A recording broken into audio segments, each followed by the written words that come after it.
Feast மாம் magic வழங்கும் ஜோதா அக்பர். ஜலாலின் மரணச் செய்தி கிடைத்தவுடன் ஒரு புறம் பெனசீரை கொன்று விடுங்கள், இன்னொரு புறம் அந்த அபுமாலியை கொன்று விடுங்கள். மறந்து விடாதீர்கள், இந்த திட்டம் நமக்குள் மட்டும்தான் ரகசியமாக இருக்க வேண்டும்.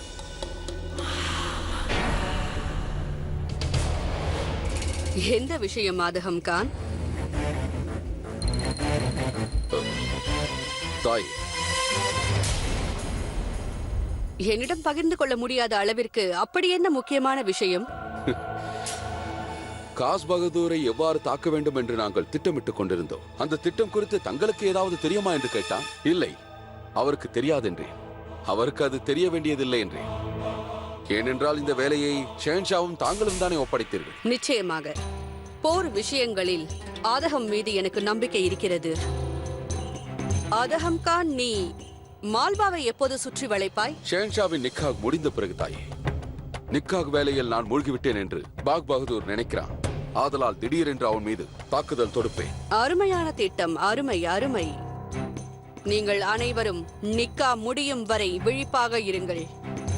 ஷேன்ஷாவின் மீது ஒருமுறை தாக்குதல் நடந்து விட்டது, மீண்டும் நடக்கக்கூடாது. குதாஃபிஸ்.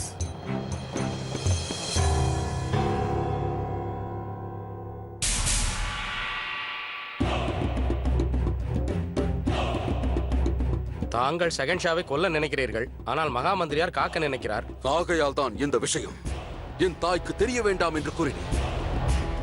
ஒருவேளை பெனசீர் விஷக்கண்ணி என்று அவருக்கு தெரிய வந்துவிட்டார், அவரே பெனசீரை கொன்று விடுவார். அதன் பிறகு அரியணை ஏறும் எனது கனவு, முக்கிய பொறுப்பு வகிக்க வேண்டும் என்ற உங்கள் கனவு வெறும் கனவாகவே போய்விடும். புரிந்ததா? நிச்சயம் ஹுசூர். இம்முறை ஆக்ராவின் அரியணையில் நான் ஏறியே தீருவேன்.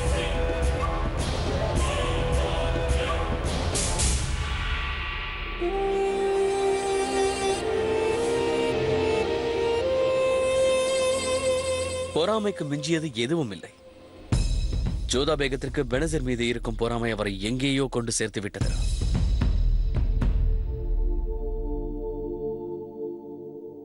ஷெகன்ஷாவுக்கு வெற்றி உண்டாகட்டும்.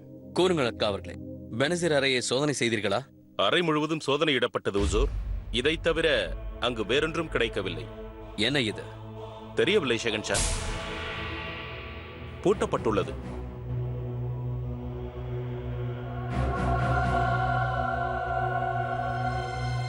சரி, உடையுங்கள். அந்த பெட்டி எங்கே இருக்கிறது? எங்கு சென்றது? ஜக்கீரா, அதை நான் இங்கேதான் வைத்தேன், எங்கே என்று தெரியவில்லை. அப்படி என்றால் நாம் இல்லாத நேரத்தில் யாரோ இங்கு வந்திருக்கிறார்கள். அவர்கள் தான் அந்த பெட்டியை எடுத்து சென்றிருக்க வேண்டும். பெனசீர், அந்த பெட்டியை திறந்து விட்டால் கதை முடிந்துவிடும்.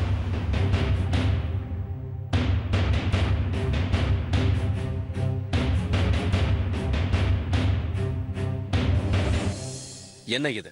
அது விஷம் முறிக்கும் மருந்து, நெஞ்சை முறிக்கும் உருண்டைகள். அடையாளம் காண முடியாது, ஏனென்றால் அவை பார்ப்பதற்கு முத்துக்கள் போல் இருக்கும். ஒருவேளை யாராவது பார்த்தாலும் அவற்றை நஞ்சை முறிக்கும் உருண்டைகள் என்று கண்டுகொள்ள முடியாது. பெண்களின் ஆசைகள் விசித்திரமாக இருக்கும் அக்கா அவர்களே. நவரத்னங்கள், நகைகள், முத்துக்கள் மீது இவர்களுக்கு ஏன் இவ்வளவு மோகமோ தெரியவில்லை. போகட்டும், அவரது அறையில் வேற ஏதாவது கிடைத்ததா? இல்லை ஹுசூர். நிக்காவிற்கு முன்பாக ஜோதா பேகம் கூறியதை ஒருமுறை அமல்படுத்தி விடலாம் என்று நினைத்தேன். ஏனென்றால் பிறகு நாம் வருத்தப்படக்கூடாது அல்லவா? ஆனால் அதில் எந்த லாபமும் இல்லை. நான் விஷக்கண்ணி என்று யாருக்கும் சந்தேகம் வராது. இந்த அறையிலிருந்து சாட்சிகள் அனைத்தையும் அழைத்து விட்டேன்.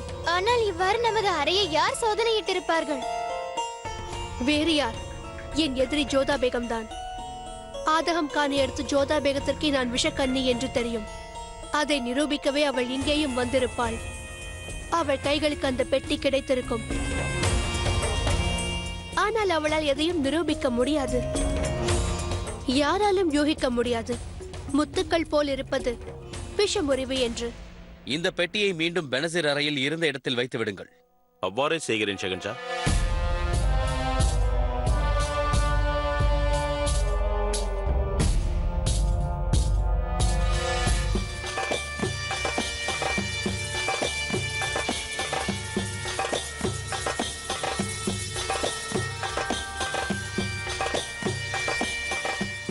மிகவும் அற்புதம். இங்கு உங்களுடைய வேலை முடிந்த பிறகு பொது அறைக்கு இது அனைத்தையும் எடுத்து சென்று விடுங்கள். ருக்கையா பேகம், தங்களிடம் ஒரு வேண்டுகோள். ஏற்றிய விளக்கு அணையாமல் எரிந்து கொண்டிருக்கிறது. அதை மட்டும் விட்டு விடுங்கள். அதனுடைய சுடர் தானாகவே அணையட்டும். என்னை மன்னித்து விடு ஜோதா பேகம். இந்த இடம் பெனசிருக்காக ஒதுக்கப்பட்டது. அவளுக்கு இதெல்லாம் பிடிக்காது என்று நினைக்கிறேன். அது மட்டுமல்லாமல் பெனசிருக்கு முக்கியமான பொருட்களை இங்கு வைத்துக் கொள்வாள். ஆகையால் இந்த விளக்கை எடுத்தே ஆக வேண்டும்.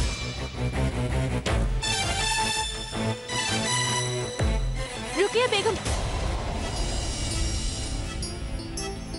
உங்களிடம் வேறு ஏதும் கேட்கவில்லை. இந்த தீபம் தானாக அணையட்டும். ஜோதா பேகம், இங்கு சிலையே இல்லாத போது இந்த விளக்கு மட்டும் எதற்கு?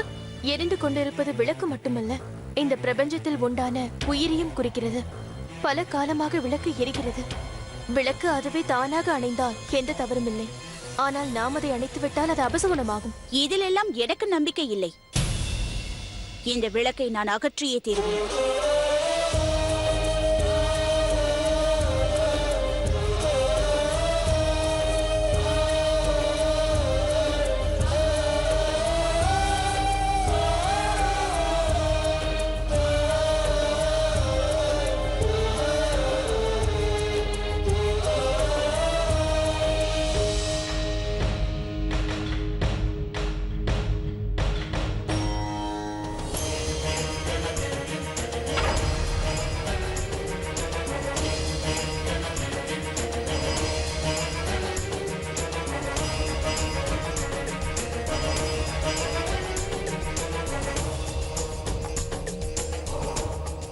வர வர உங்களது பொறாமை எப்படி மாறிவிட்டது என்றால் உங்களை ஆக்ராவில் இருந்து அமெரிக்கா செல்ல தூண்டிவிட்டது.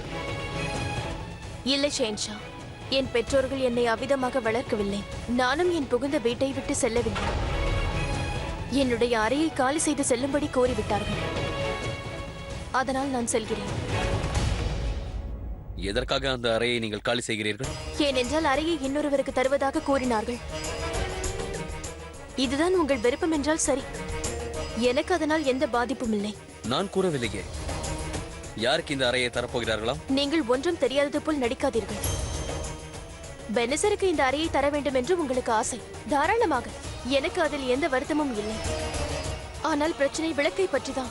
எரிந்து கொண்டிருக்கும் விளக்கு தானாக அணைந்தால் பரவாயில்லை. ஆனால் அதை நாம் அணைத்தால் அதை அபசகுணம் என்று சொல்வார்கள். அப்படி செய்தாலும் எனக்கு அதில் எந்த பிரச்சனையும் இல்லை. நில்லுங்கள் ஜோதா பேகம், என்னோட பாருங்கள். தனிமை.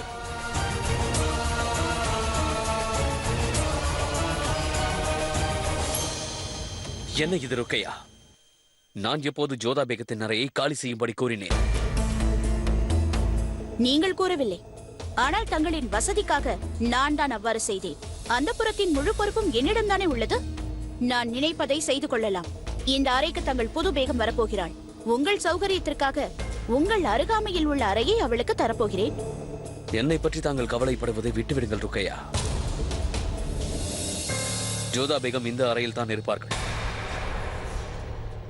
இடையூறுக்கு மன்னிக்கவும் ஷெஹன்ஷா.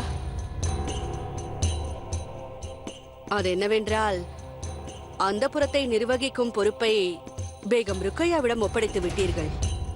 நீங்கள் தங்கும் அறையை தவிர்த்து மற்றவர்கள் தங்கும் அறையை எங்கே, எவ்வாறு, யாருக்கு எப்போது தர வேண்டும் என்பதை, இந்த அனைத்து பொறுப்பையும் பேகம் ருக்கையாவிடம் வழங்கிவிட்டீர்கள். நீங்கள் இதில் தலையிடுவது வாக்கை மீறுவதாகும். பெரியம்மா, ஜோதா பேகத்தின் மத விஷயத்தில் நானும் தலையிட மாட்டேன் என்று நான் அவர்களுக்கு முன்னதாகவே வாக்களித்திருந்தேன். அவர்களது உணர்வுக்கு நான் என்றும் மதிப்பளிப்பேன். ஷெஹன்ஷா, ஜோதா பேகத்திற்கு அளித்த வாக்கிற்காக எனக்கு அளித்த அதிகாரத்தை பறித்து விடுவீர்களா? சரி, நான் உங்களுக்கு அளித்த அதிகாரத்தை பறிக்க மாட்டேன் ருக்கையா. என் அறையில் இருக்கும் அனைத்து பொருட்களையும் இங்கே எடுத்து வந்து வையுங்கள். ஜலால், தாங்கள் என்ன செய்கிறீர்கள்? ருக்கையா, எந்த பேகம் எந்த அறையில் தங்குவார், எந்த அறை கொடுக்கப்பட வேண்டும் என்று முடிவெடுப்பதற்காகத்தான் உங்களுக்கு இந்த அந்தப்புற பொறுப்பை ஒப்படைத்தேன். ஆனால் நான் எங்கே தங்குவேன், எங்கே இருக்க வேண்டும் என்று கூறும் உரிமை உனக்கு இல்லை. அதனால் இந்த அறையில் நான் தங்க வேண்டும் என்று முடிவை எடுத்துள்ளேன். இனி இந்த அறை எனக்கு சொந்தம். இதில் உனக்கு ஏதாவது பிரச்சனை இருக்கிறதா? நிச்சயமாக இல்லை. நல்லது. இனி இந்த அறை எனக்கு சொந்தம். அதனால் இனி நான் எந்த முடிவை வேண்டுமானாலும் எடுத்துக்கொள்ளலாம். அதனால் என் முடிவு என்னவென்றால் இந்த அறை ஜோதா பேகத்திற்கு நான் ஒப்படைக்கிறேன். அதனால் இந்த விளக்கும் இந்த சிலையும் இந்த அறையில் தான் இருக்க வேண்டும்.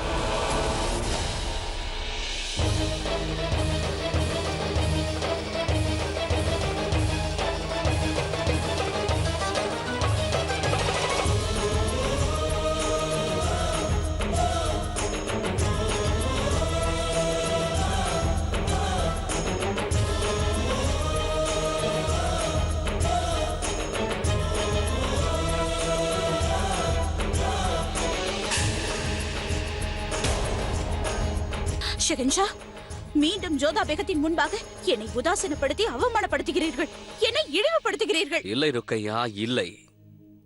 உங்கள் கௌரவம் குறையக்கூடாது என்பதற்காகத்தான். ஜோதா பேகத்தை இந்த அறையிலிருந்து அனுப்புவதால் உங்கள் கௌரவம் கூடாது, அதற்கு பதில் பன்மடங்கு குறையத்தான் செய்யும்.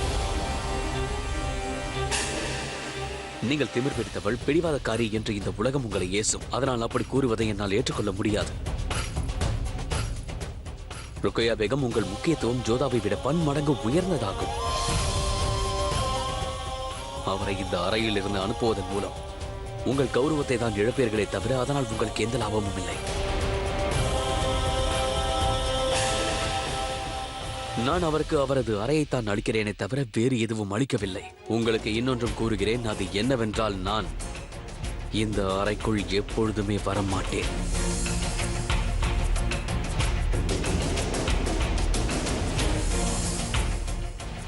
இனி கவலைப்படாமல் இருங்கள் ஜோதா பேகம். நீங்களும் உங்கள் கண்ணனும் இனி நிம்மதியாக இருக்கலாம். நான் கூறியவாறே நான் மீண்டும் இந்த அறைக்குள் நுழைய மாட்டேன். ஏனென்றால் ஒருமுறை செய்த தவறை மீண்டும் செய்ய மாட்டேன். உண்மையை கூற வேண்டும் என்றால் உங்கள் முகத்தை பார்க்க கூட எனக்கு சிறிது விருப்பமில்லை. அதேபோல் உங்கள் கண்கள் நிரந்தரமாக மூடிவிட்டாலும் உங்கள் பக்கம் நான் திரும்பி கூட பார்க்க மாட்டேன்.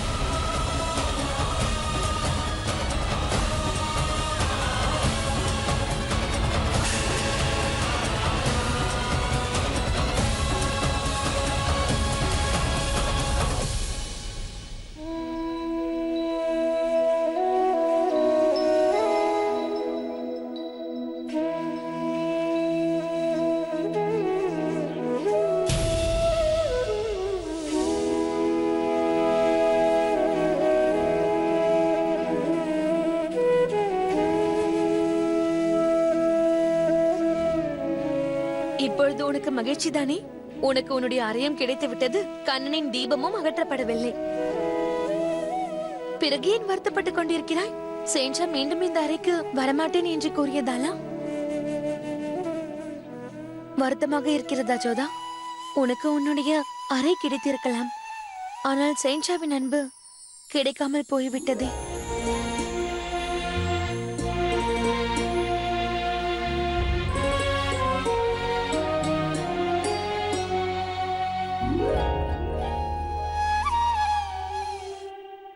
நான் தங்களுடைய பேச்சை கேட்டிருக்கவே கூடாது மகாமங்கா. உங்களால் தான் என்னுடைய கௌரவத்திற்கு இழுக்கு வரும் அளவிற்கு கீழ்த்தரமாக நான் சிந்தித்து விட்டேன். ஜோதா பேகத்தை தாழ்த்த வேண்டும் என்று நினைத்து இறுதியில் நானே தாழ்ந்து விட்டேன். ஜலால் சரியாகத்தான் கூறினார். ஜலாலே ஜோதாவிற்கு முக்கியத்துவம் அளிக்காத போது நான் எதற்கு முக்கியத்துவம் அளிக்க வேண்டும்? அவளுக்கு முக்கியத்துவம் கொடுத்து என்று என் முக்கியத்துவத்தை குறைத்து விட்டேன்.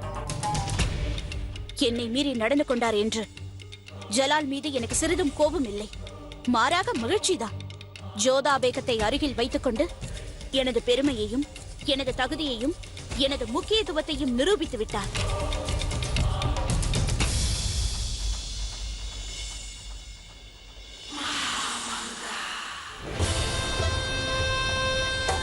நான் ஒரு விஷக்கண்ணி என்று ஜோதா பேகத்திற்கும் மாதகம் கானிற்கும் மட்டுமே தெரியும். ஆதகம் என்னுடைய அறையை சோதனையிட மாட்டான். ஏனென்றால் இவ்விவகாரத்தில் அவர் எனக்கு துணையாக இருக்கின்றார்.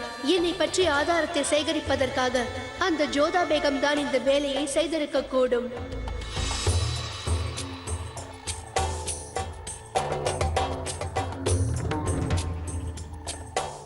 கடைசியாக முயன்று விட்டீர்களா? ஆனால் வெற்றி அடையவில்லை. உங்களுக்கு அதில் எதுவும் கிடைக்கவும் இல்லை, இனி கிடைக்க போவதும் இல்லை. ரத்தின பெட்டியை பற்றி கேட்கின்றீர்களா? மகிழ்ச்சியாக அதை நீங்களே வைத்துக் கொள்ளுங்கள். ஷெஹன்ஷாவிடமிருந்து நிறைய நகைகள் எனக்கு கிடைத்து விட்டது. நான் ஒரு விஷக்கண்ணி என்று ஜோதா பேகத்திற்கும் மாதகம் கானிற்கும் மட்டுமே தெரியும். ஆதகம் என்னுடைய அறையை சோதனையிட மாட்டான். ஏனென்றால் இவ்விவகாரத்தில் அவர் எனக்கு துணையாக இருக்கின்றார். என்னை பற்றி ஆதாரத்தை சேகரிப்பதற்காக அந்த ஜோதா பேகம் தான் இந்த வேலையை செய்திருக்க கூடும்.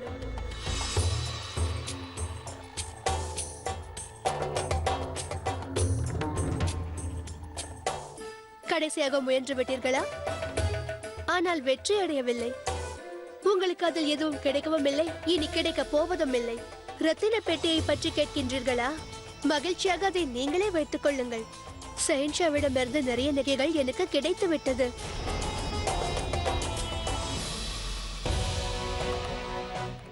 எந்த பெட்டி? பெனசர் எதை பற்றி கூறுகிறார்?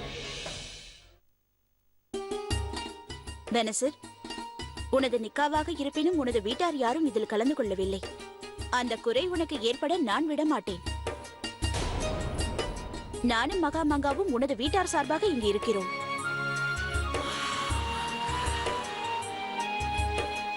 உனக்கு வரப்போகும் இந்த புது வாழ்க்கைக்காக எனது பிரார்த்தனைகளையும் எனது பரிசுகளையும் ஏற்றுக்கொள். பெனசீர், முல்தானி ஆடைகள் மற்றும் வங்காள பட்டாடைகள், 51 தங்க வளையல்கள், புது வடிவம் கொண்ட ரத்தினங்கள் பொறிக்கப்பட்ட தங்க வளையல்கள் எனது தரப்பு சீராக ஏற்றுக்கொள்.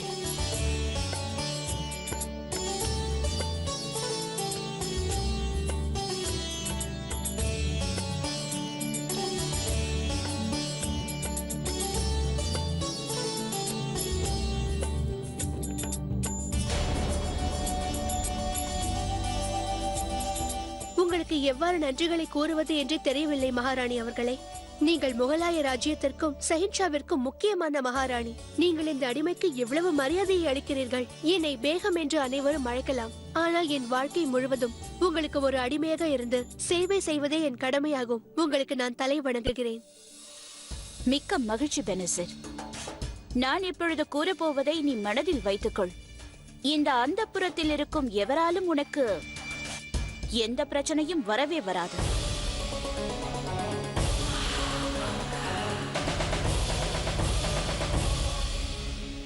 நான் நிச்சயம் முயற்சி செய்வேன். ராணிகளில் உயர்ந்தவரான தங்களுக்கு என்னால் பிரச்சனை ஏற்படாது. ஆதாப். ஆதாப்.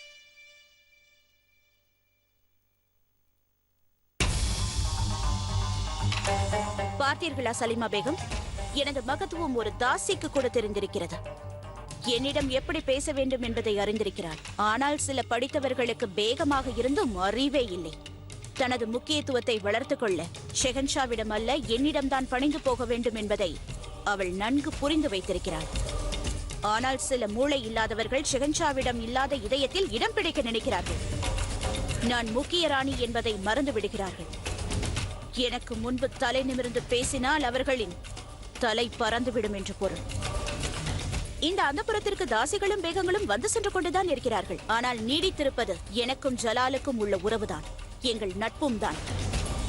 இதையெல்லாம் நான் ஏன் உங்களிடம் கூறுகிறேன் என்றால் எனக்கு அடுத்தபடியாக உங்களுக்குத்தான் முக்கியத்துவம் இருக்கிறது. ஆகையால் நமது முகலாய அந்தப்புரம் எப்படி செயல்படுகிறது என்பதை தாங்கள் அறிந்திருக்க வேண்டும்.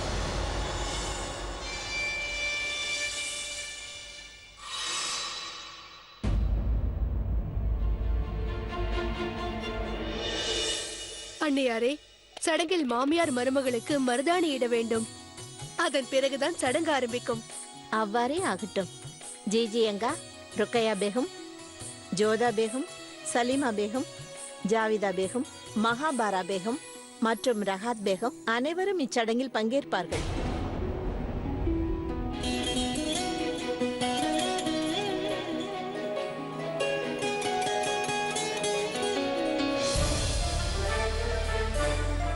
பேகம் ஜோதா, இது மகாராணியாரின் கோரிக்கை மட்டும் அல்லாமல் அவரின் கட்டளையும் ஆகிறது.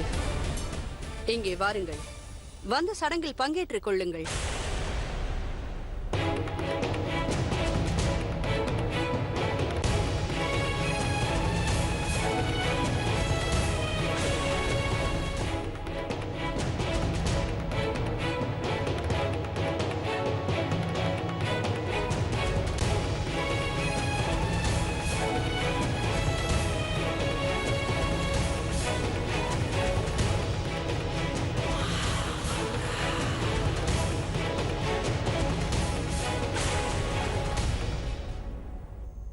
இந்த 7 சுமங்கலிகளும் வரவிருக்கும் பேகத்திற்கு மருதாணி இட வேண்டும்.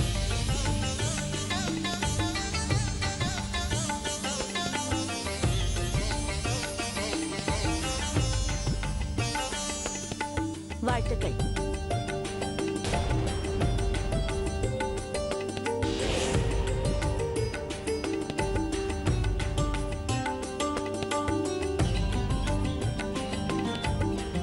ஏன் நிற்கின்றாய் செல் ஜோதா? மருதாணி இட்டு விட்டு வா.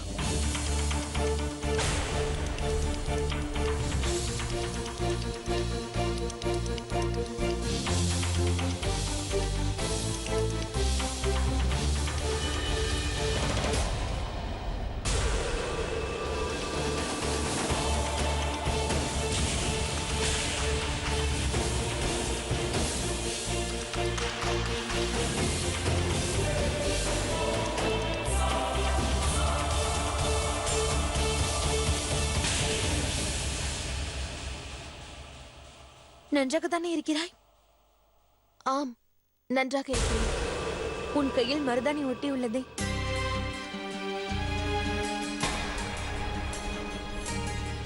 யா அல்லாஹ், இவ்வாறு நடந்து விட்டதே. இச்சடங்கு நடக்கும் பொழுது மணப்பெண்ணின் கையில் இருக்கும் மருதாணி அழிவது கெட்ட சகுனம்.